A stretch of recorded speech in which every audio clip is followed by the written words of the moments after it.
সিরাজ ভাই বাড়াতেন নাকি? সিরাজ ভাই আসলো রে।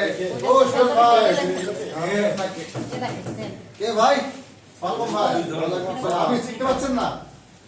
আপনি কে? ও কাজে বলেন ভাই। এমন ভাব করছেন আমাকে প্রথম দেখলেন? না না বলেন কি ভাই?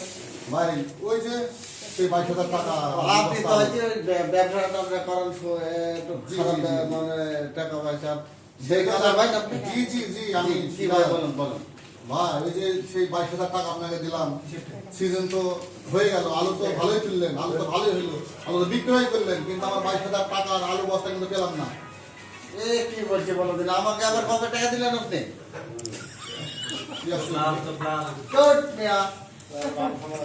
আমার একটা সম্মান আছে আমি মাতব্বর মানুষ কি বলেন আপনি কি কন জানতেন ভাই আমার বাড়িতে মেয়ে বলাতে ভাই আর কি বলেন আপনি আরে ভাই আমি তো আপনি কি বলছেন আপনি চিনতে পারছেন না আপনি আপনি বলছেন নাকি আপনি কি আমাকে দিয়েছেন টাকা ভুল করছেন আরে ভাই আপনি ভুল করছেন আপনি জানতো ভাই আমি সিরাজ আপনি বুঝতে পারছেন না আরে আপনি ভাই আপনি যারা বলছেন হয়তো হয়তো বলেন না ভাই ভাই আমার এইদিকে যাবেন আপনি আমি আপনার টাকা নেই নে আপনি আপনি আমার বিরুদ্ধে আমার বিরুদ্ধে যা পালন করেন না আরে ভাই সাক্ষী থাকে তো সাক্ষী ভাই আমি আচ্ছা ঠিক আছে ভাই আপনি টাকা নিয়ে আমি দেখে নেব টাকা দিতে পারি না পারি আচ্ছা আপনি দেখেন যা পালন করেন আমি দেখে নেব আমার এই বিষয়ে বলেন যে আমি দেখে নেব আমি দেখে নেব